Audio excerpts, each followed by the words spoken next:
What's happening, everybody? Ryan Thomas here, live for another episode of the Thomas Take Sports Podcast. This time, I'm joined by a guest that I've wanted to have on the show for quite some time, Jake Fortinsky. How you doing, Jake? Yeah, I'm doing pretty well. Yeah, no, I'm excited to be here. I'm happy we were able to connect because I always love to talk to other Bills fans. So no, it's great to be here. Oh, yeah, it's always a pleasure. And you see the ticker down below. Today's guest, Jake Fortinsky, writer for NFL Analysis Net, contributor to Buffalo Down, host of the Herd and 10 podcast. That's a really good name for a podcast, by the way. I wish I would have thought of it. I didn't. You did. So congrats to you on that one. And that airs Fridays on the radio network. It's the BICBP radio network. Is that correct? Yeah, that's it. I know Awesome. it's a tricky name, but if you just look up Herd and 10, you'll see it on most streaming platforms. Awesome. So, Jake, I'm obviously very pumped up for this 2020 Buffalo Bills season, and I know you are as well. Buffalo Bills fans have been waiting for this one for, it feels like an eternity, given the year that we have had here in 2020. I wanted to start off by asking you, in particular, this is a quarterback-driven league. We know that the expectations for this Buffalo Bills team are through the roof. So, with that being said, Josh Allen, to me, is under pressure more than any other quarterback in the league, arguably, due to the fact that he's entering that third season. They bring in all these new weapons. Talk to me about that a little bit. What are your thoughts on Allen and the pressure that he is under this season to truly deliver? Yeah, I think for the first time in Allen's career, he's got a lot more pressure. Coming into his rookie season, I don't think there were high expectations. He didn't even start the season, came in, I think surprised some people, performed a little better than people would have expected. And in the second year, for most Bills fans, including myself, we were just hoping to see some more production out of him. I don't necessarily think there were specific expectations, but of course, always making the playoffs was high on the list. But coming into this season with such a talented team, both a talented defense, which has been talented for a few years now, but now an offense that I think many analysts would consider to be a upper echelon offense. I think the expectations are high. I think the pressure's high. Allen needs to take that step forward and become a true franchise quarterback. And the only way that's going to happen is if he uses all of his targets, like Stephon Diggs, John Brown, Cole Beasley, and hopefully the rookie receivers in Gabe Davis, and we'll see if Isaiah Hodgins can come back from his shoulder injury. But the important thing to note here is there are a ton of weapons, and if Josh Allen doesn't use those, I don't think he'll succeed. But if he uses them the way I think most people think he's going to use them, he's going to really blow things wide open, and I think could potentially be in the MVP conversation late in the season. That was something that I mentioned on another show about Josh Allen and the MVP discussion. I mean, with the expectations so high, the pressure is on Josh Allen, but I love what Buffalo has done to build around him. So the opportunity for Josh Allen to deliver with these new weapons, I would say, is pretty attainable, right?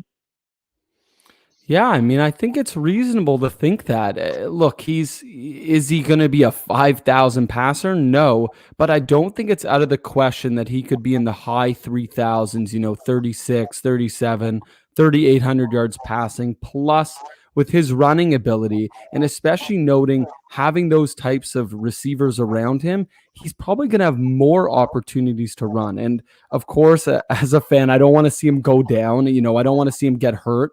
But if he can run more and be smarter about the way he goes down and the way he goes out of bounds, I feel like the combination of his passing statistics and his rushing statistics could place him in that conversation. And oddly enough, we got the stat tracker right here, the Thomas Take stat tracker. Josh Allen in 2019, he had that 58.8% completion percentage. 3,089 passing yards, 20 passing touchdowns, and 9 interceptions. Not a bad year, but I think the statistic that Bills fans are really hoping makes a little bit of an uptick here in 2020 is that completion percentage. And with Stephon Diggs heading into Buffalo with some new receivers with Isaiah Hodgins and Gabe Davis, who, Jake, I know you're hearing about him. Gabe Davis is making all these highlight reel catches in training camp. I know it's training camp with just pads and shorts on, but that's pretty exciting. That is the stat to me that I would like to see Josh Allen progress on. And then the caveat to all of that is rushing stats, that Josh Allen is one of the more athletic quarterbacks. But to your point, do you hope to see him run less in 2020 and evolve a little bit more as a passer?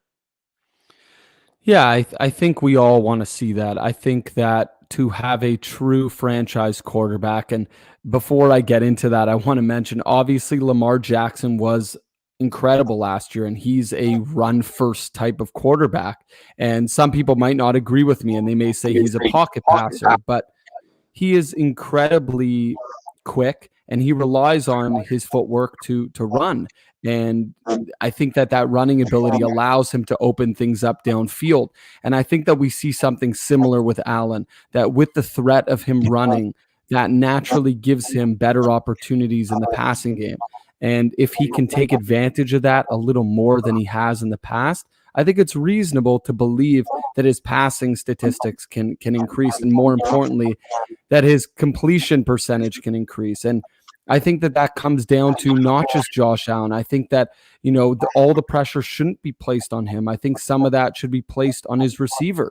I know, at least in his rookie season, a lot of people ripped on his completion percentage, but he also, and you'll correct me if I'm wrong, but the Bills receiving core had one of the highest drop rates in the entire NFL. And that's something to note, because just because Allen isn't the most accurate quarterback doesn't mean there aren't opportunities where the receivers can make, a bit more of an effort or make a spectacular catch. So I think that it's going to fall on the receivers as well. And, adding a guy like Stephon Diggs, who's got very sure hands, you better hope that his completion percentage is going to increase. And those accuracy issues last year, mainly that were pretty prevalent, was Allen's inability to land that deep ball. And it was pretty odd because the year prior to that, he was actually pretty successful working in unison with Robert Foster, who is now in Green Bay. You're hoping that here in this third season, and with the addition of Stephon Diggs, that we're able to see Josh Allen somewhat modify his deficiencies within throwing that deep ball. I'm hoping that would not just drive up his completion percentage, obviously, but landing those deep balls will drive up his numbers as a whole. And for all the fantasy football fanatics out there that might have been a little bit, dare I say, homers that reached for Josh Allen in fantasy drafts, I know a few of them. You better hope that happens, because that will allow yourself to see some successful week in, week out production fantasy-wise. I want to talk to you, Jake, about the new weapons on this offense, new weapons, mainly Stephon Diggs and Zach Moss.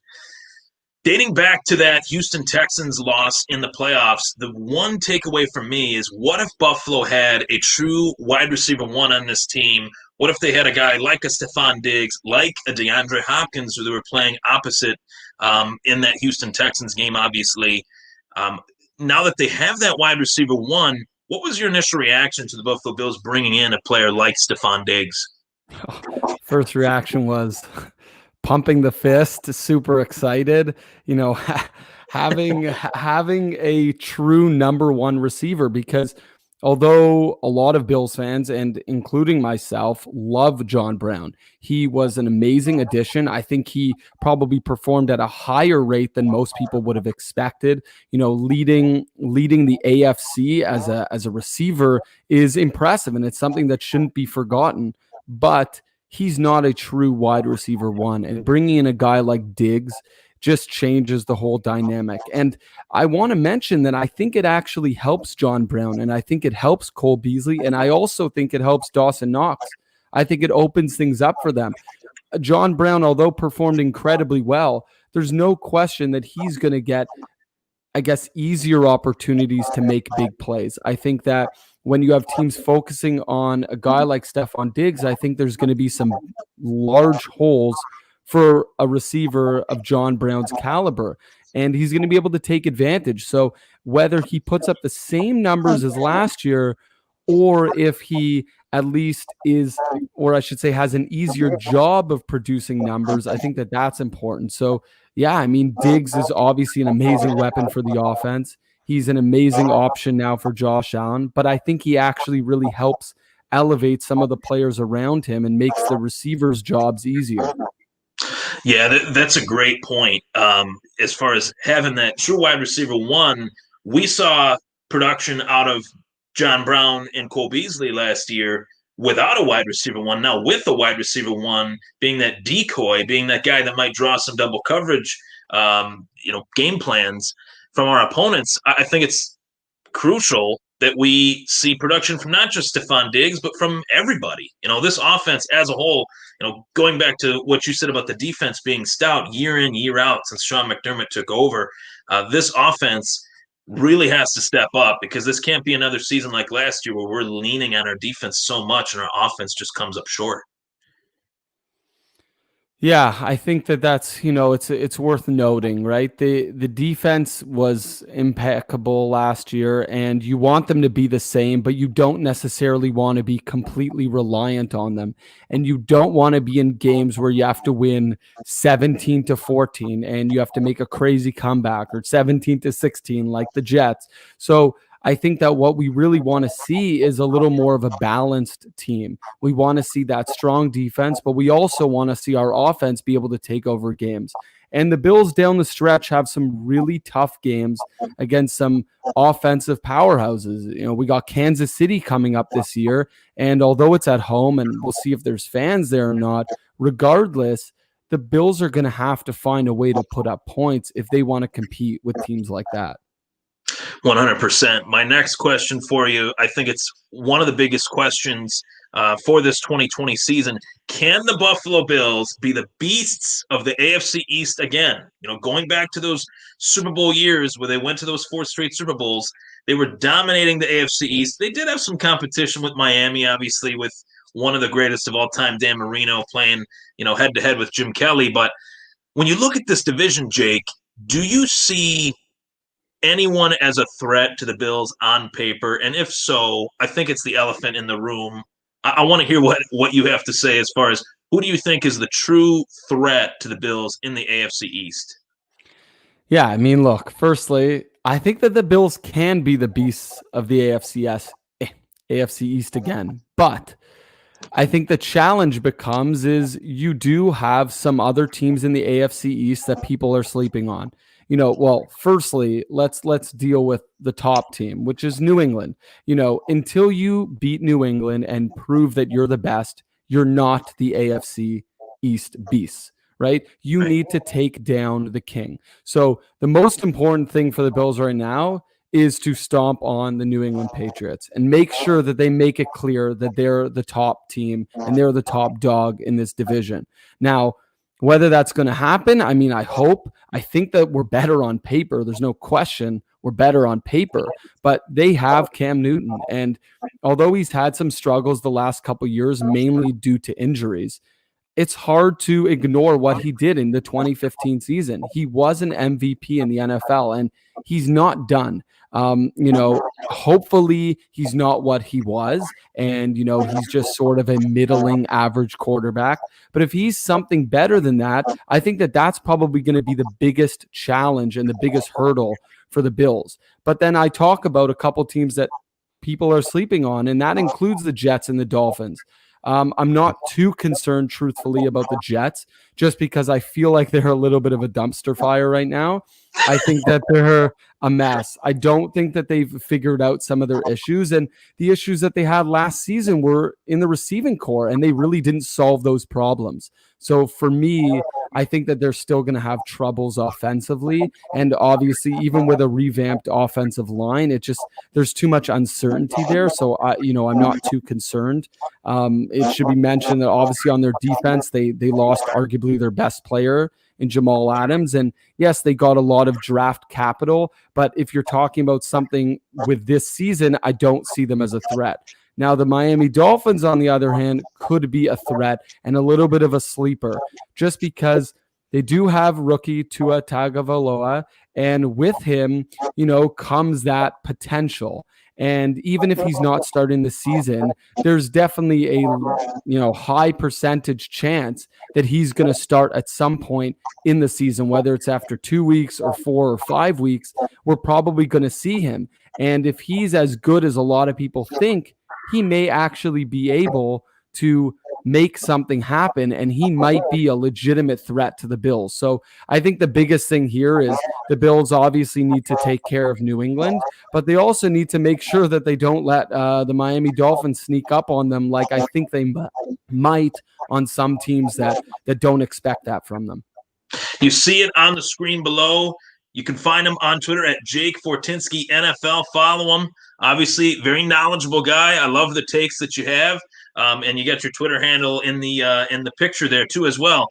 I agree with you on a lot of those points that you made. I'm very curious to see what Cam Newton brings to the table coming off of that foot injury. And it was shocking to me, Jake, that Cam Newton was in the free agency for such a long time. I thought that somebody would pick him up. And hearing what I've been hearing from Cam Newton in interviews, him saying, "Oh, I have so much to prove. Thank you, Bill Belichick, for the opportunity." He just seems thankful to be in the league again. And there were a lot of questions as to whether or not anyone would pick him up for quite a long time. And now New England picks him up. And, we cannot underestimate the athlete that Cam Newton is. You touched on it. He was the MVP of the league, which means essentially he was the best player in the world for that season. So I'm looking forward to seeing how Bill Belichick uses him. When you look at the Jets and you look at the Dolphins, though, you do see Miami as more of a threat. My question is, they're starting the season with Ryan Fitzpatrick. How long before you think we see Tua line up at quarterback for the Miami Dolphins? I think Fitzpatrick is one of those guys where he will put together a string of a few good games, and that will probably include the game against the Bills, although I don't see them winning that game. I think that probably you're going to see Tua, I would imagine 4 or 5. I think that once Fitzy plays, we'll say 3-4 games, I think at that point he'll probably be back to old Fitzy, which is inconsistency, gunslinger, a lot of interceptions. So I think that we should expect to see Tua probably after about a month of football. I think that will give Miami enough time to feel like they've given Fitzpatrick enough time, and more importantly, to give Tua a little time to get his legs under him. So I think that we're probably going to see him 4 or 5 weeks in. And at that point, the Dolphins might still have an opportunity to fight for a wild card spot. So that's sort of where I see him coming in. Okay, that's fair. Now we have the discussion of this week's game, where, as I said from the top, we're finally here. We're finally ready to get this show on the road, get this 2020 season started, and we're starting it off at home, not in a stadium that is as full as the backdrop for this video, unfortunately, with everything going on with the pandemic. But the Buffalo Bills do take on the New York Jets, and you refer to the New York Jets as a dumpster fire, and I will not disagree with you in the slightest. They don't have Jamal Adams, as we talked about. And I don't think they've done nearly as good a job. When you compare Buffalo to the Jets, Bills to the Jets, I think Buffalo's done a much better job surrounding Josh Allen with talent than what the Jets have with Sam Darnold. What do you think of that? What's your take on that? Yeah, I think the biggest issue, and I mentioned it before, which is the Jets really didn't solve the issues that they had last season. The biggest issue, and I feel like it was the biggest issue, was the receiving core. They did not give Sam Darnold opportunities. And I think that that's the argument that analysts and fans alike are going to make for the next while, which is you can't compare Darnold and Josh Allen yet because Darnold hasn't been given the same weapons as Allen. I mean, I would argue that a great quarterback finds a way regardless. And I hate to talk about him, but Tom Brady's a perfect example. He has had plenty of seasons in New England, or had plenty of seasons in New England, where he did not have quality receivers, and he made mediocre receivers into very good receivers. And I think that if Darnold is as good as they think, he should be able to do the same. But, to really answer more specifically, I think that that's the biggest issue that the Jets have. They have not solved their problems. And I'd say they're a dumpster fire because I don't think, putting together a receiving core that's half decent is particularly difficult. I just think they've been lazy and really haven't made that effort. They've tried to solve some of their other issues and it hasn't worked yet. So I think that that's the problem with the Jets. They're just not moving in the right direction right now. I agree with you. I think if this season for the New York Jets in particular, if this season goes down the path of being a 4-12 or a 5-11 season, I think Adam Gase is going to get fired. I mean, this is his second opportunity as a head coach in the National Football League. The first one didn't work out too well. So if this one doesn't work out too well, if Darnold struggles, if Le'Veon Bell, for example, is frustrated with his role or lack thereof within the offense, I can most definitely see Adam Gase getting the boot and the New York Jets hitting the reset button once again. Meanwhile, Buffalo is just progressively building something with this continuity. Talk to me about that. And as far as what is your opinion, what is your take on the process and Buffalo Bills head coach Sean McDermott in particular, as well as Brandon Beane? Yeah, I mean the process, it's, obviously that's their motto. And I think that it's something that's so crucial to the success of the Bills. And it's been crucial to the past success of the Bills, and it's crucial to the future of the Buffalo Bills. And it really comes down to both coaching and management. The fact that Sean McDermott and Brandon Beane are on the same page. They want to sign the same guys. They want to draft the same guys. It's so important. And Brandon Beane wants to bring in guys that he knows will fit McDermott's scheme. And that's why we've seen so much success in such a small period of time. It's amazing because in Buffalo, we've had so much trouble landing a proper general manager and a proper coach. But I think we've finally landed that. And that is the key ingredient to having a successful dynasty. When you look at other successful dynasties, it's because they have a great GM who knows what he's doing and is on the same page as the head coach. And, you mentioned Adam Gase on the Jets. To me, it's a shock that he ever got another head coaching job. He did such an awful job in Miami. It's truly shocking that another team in the exact same division would actually give him another opportunity. So, yeah, I mean, when you look at the Bills, there's just so much consistency there where there's very few changes in management. And that's really an important thing, too. You don't want the coaching staff changing because it makes the job harder for the players. So really having that consistency is so important. You touched on something that I've touched on it every now and then, but just the whole thought process behind one organization, the Miami Dolphins, firing Adam Gase, and then the Jets fire Todd Bowles. And why on God's green earth would the New York Jets say to themselves, let's hire a coach that we had success against and hire him? It kind of goes back to what Buffalo did with the Jets firing Rex Ryan and then Buffalo hiring Rex Ryan. Why would a team do that? I mean, it seems like to me there's definitely evidence that a lot of these players on the Jets don't want to really play for Adam Gase. Yeah, I think the reason we see it, and it's a strange thing, but I think that there's almost a comfort level when even when you know that the coach isn't good, he's better than having someone that you don't know at all. And I think that that's what it really comes from. When you look at a Rex Ryan signing for the Bills, I mean, granted, Rex Ryan had some legitimate success with the Jets. Granted, it was limited, but there was some success. He also did it with a poor quarterback in Mark Sanchez. So there's some connections there, but I think it's really more just you see that you have a familiarity with that coach. Even if you've beaten that coach, it's still, the coach, he's professional, but you don't necessarily think he's a particularly good coach. But it's maybe better than taking someone from college who might have no NFL experience or you may have no, rapport with. And that might be a reason why you'd bring someone in that you sort of know or have known in the past. Yeah, it's definitely we see it in the league. I mean, Bill Belichick went from the Jets to the Patriots, Cleveland, and he bounced around. But Adam Gase, I think it's safe to say he's no Bill Belichick. So there's no comparison there. But talking about the 2020 NFL season, who is the one player that you really expect to break out for the Buffalo Bills in 2020? It's an interesting question because do you go with someone who's already produced great seasons, or do you go with someone who hasn't done that yet? I think for this scenario, I'd like to go with someone who hasn't done it yet, which is Zach Moss. I've talked about this over and over again. I think Zach Moss is going to be the lead back before you know it. I think that a lot of people like Devin Singletary, and I like him too, but I don't see him as a 20-plus touch back.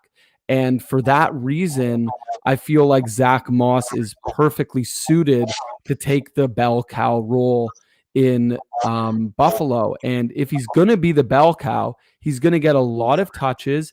And with this type of offensive line, which I think the Bills' offensive line has improved, I don't know if it's improved dramatically, but I think it's improved. And more importantly, a lot of these players have another year under their belt together. I feel like there's going to be a lot of openings in the run game. And I think we're going to see Zach Moss break out. And if he really becomes the lead back, I could definitely see him going well over 1,000 yards rushing. I agree with you 100%. I'm glad you mentioned Zach Moss because I feel like people, especially for fantasy football, I go back to fantasy football. I just got done with quite a few drafts. I'm not going to say how many, but it was more than enough. And Zach Moss went before Devin Singletary in most of these drafts. And I think it goes to your point. Devin Singletary, awesome back, no doubt about it. I'm a big fan. But I want to see Devin Singletary used more as a pass-catching running back. And I want to see Zach Moss used more in between the tackles. That's where I think both of those guys could be most effective. Yeah, I think that makes perfect sense. I think that and I speak for myself at least, I want to see some more screen plays. We didn't get a lot of screen passes last season, and I feel like Devin Singletary will be perfect for that. So, yeah, I'd like to see a little more passing to Singletary and let Moss handle the load when you're going in between tackles. We got a viewer question. Samuel C. White says, how did you feel about Trey White's comments on his contract extension? I will let you have the floor with that one. I appreciate that. Yeah, I mean, it's amazing to see. It's truly incredible to see someone really appreciate the money. And it's not to say that any NFL player or that any NFL player believes they deserve that money and appreciate it. But the way that Tre'Davious White handled it was just, honestly, it was beautiful. He really showed that he has given it everything he's got to get to that point. So he could not only change his life, but more importantly, change the people around him and help his family and help his, cousins or whoever else. It's truly an incredible story to hear someone like Tre'Davious White finally get something he deserves and get something incredible for his family and his future family. 100%. And it goes to the whole fact that I talked about this. I touched on this on a previous podcast, but when we talk about the process with Sean McDermott and with Brandon Beane, the whole process really started with Trey White. If you think about it, him being the first round pick in the Sean McDermott era. And not a lot of people were talking about Trey White in the draft buzz leading up to that draft. They're talking about Marshawn Lattimore. They're talking about a lot of other defensive playmakers. They didn't look at Trey White as like a true defensive playmaker, but Trey White is definitely that guy that just does everything really, really well. He's an extremely well-rounded corner. And obviously, he's takeaway Trey White. I mean, he's led the team in takeaways more oftentimes than not. So I'm looking forward to seeing, now that the contract discussion is just completely out of the way, we don't even have to focus on it anymore, being that he's here for the next 5-6 seasons on a 4-year deal, coming off his rookie deal at, mind you, a very reasonable price. Jake, I don't know if you saw this, but Jalen Ramsey got a massive contract extension. It makes Brandon Beane look like a genius, knowing what Trey White got in comparison to what Jalen Ramsey got. Yeah, it's funny. You look at a guy like Jalen Ramsey, and I think there's a bit more of a name recognition, but it's not for quality of play.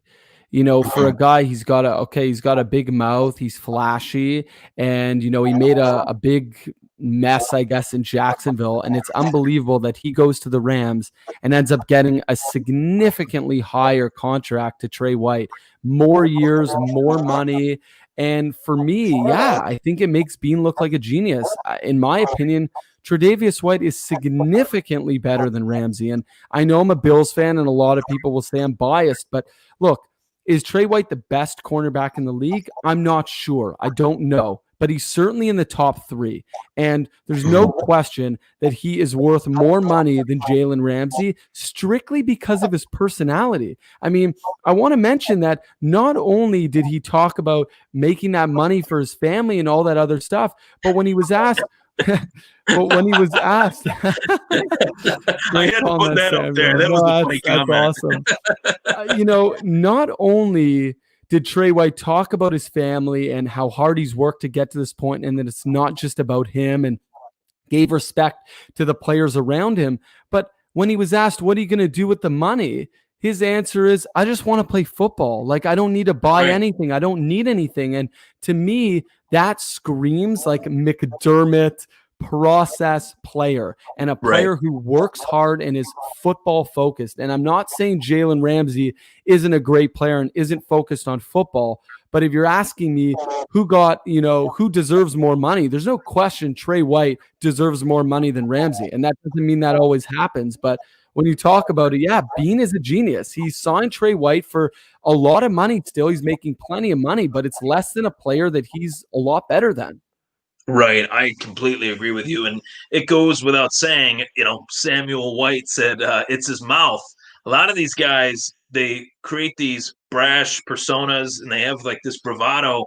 You don't see any of that really with Trey White. He's just a quiet guy. I mean, he likes to be a little bit flamboyant on game days. I see him dancing, but that's almost to loosen himself up and then mentally focus on the task at hand and trying to cover, one of these stout receivers. In this league, there are so many receivers, and since day one, Trey White has been lining up as the CB1 of this team, lining up against the AJ Greens, the Julio Jones, the beasts that play this wide receiver position in this league. It is just, I think right now we're living in the greatest era of wide receivers in terms of physicality in comparison to years past. It is just a completely new NFL.